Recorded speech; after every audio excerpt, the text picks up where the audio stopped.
So we think there's a problem in higher education in scenarios such as this, a full lecture hall. And namely, that problem is there's a lack of connectivity between the lecturer and the students. People are often too shy to respond, especially in my discipline, computer science, or they do not feel like they can respond honestly in front of everyone. We want to solve this problem. We know there's people trying to solve it already, apps like Socrative. This app falls down in the sense that it's very much between the lecturer directing things at the student. It's not in full real time, and it's complex.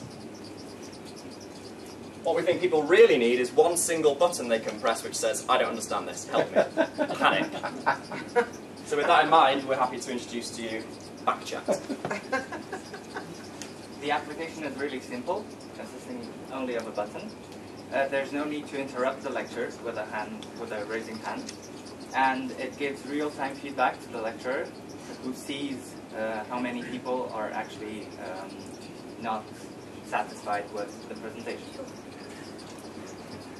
How this all actually works is that at the start of every lecture, the lecturer would give the students the name of a room that they would join by means of this application.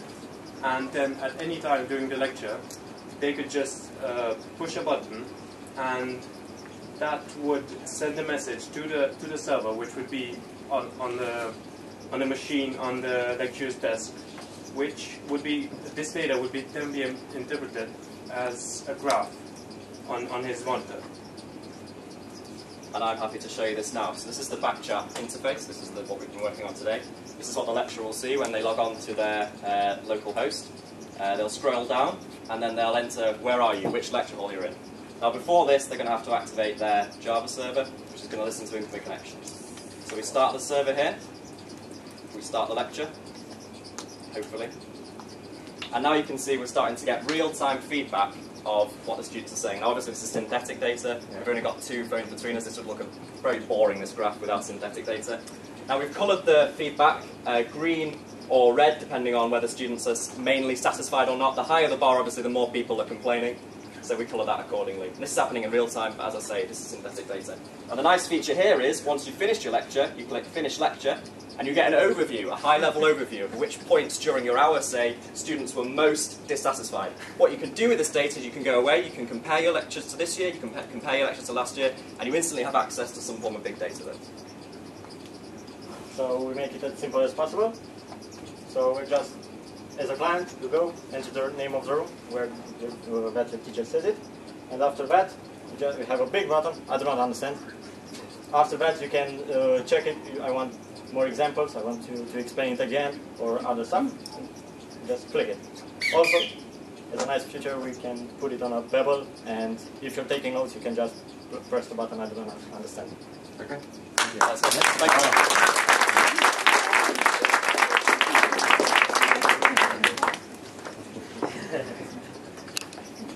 Yes. What challenges do you perceive with getting lecturers on board with using this? I would use it straight ahead, I have to say. But Would you? Oh yeah. That's good. Yeah. So I guess we're not kind of intending for everyone to use it, but maybe if a lecturer feels like there's a particular topic that they want to have some really detailed feedback about how they're presenting it, something that they've maybe struggled or want some additional information on how they can present it better in the future, then this is something they could use as a one-off. Obviously we're not going to imagine they're going to do it every lecture. Perhaps it'll be a bit of a hassle. But what tactful way could the student suggest to a lecturer that they should use this? Yeah. What way could a student suggest to a lecturer? Yeah. Yeah. Well, I mean, surely if a lecturer finds that he's not engaging correctly with the students, or if the students come to him and complain, look, if he gets tons of complaints, and I think there must be some easier way to handle these. There must be some way of doing this in the lecture rather than spending 8 hours answering emails afterwards. With this system, you can sort your issues out while you're there.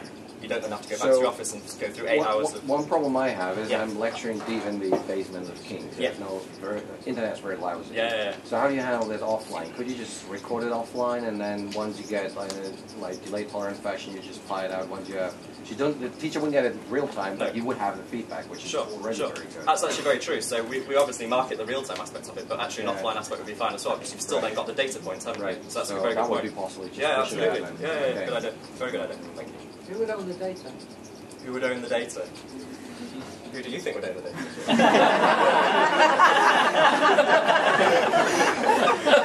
The principal. As always, I think it'd be the data. I think it'd be the university that owns the data. You think the As with university everything. Everyone. The Vice Chancellor has access to this information on every lecturer. Yeah. He might like that. I love it.